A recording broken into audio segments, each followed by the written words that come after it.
అమ్మవారు సంతోషించడానికి ఆవిడికి ప్రత్యేకమైన కారణాలు ఉండవు. ఆవిడికి లేనిది ఒకటి ఉంటే, కొత్తగా ఓ కోరిక తీరితే ఆవిడ ముఖం ప్రసన్నమైందండి, ముఖం విచ్చుకుందండి అనాలి.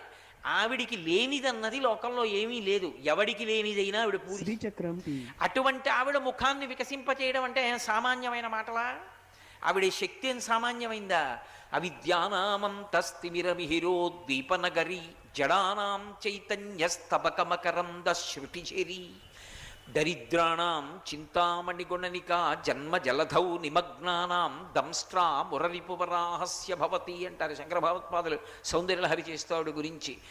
జడానాం చైతన్య స్తబక మకరంద శృతి చెరి ఆవిడ. జడుడు అంటే వాడికి దగ్గరికి వెళ్ళి మీరు ఏదైనా చెప్పారనుకోండి, వాడు ప్రతిస్పందించడు, అన్నీ వింటాడు, కానీ వాడు మళ్ళీ ఆ పని చెయ్యడు. ఎలా ఉంటాడో అలాగే ఉంటాడు.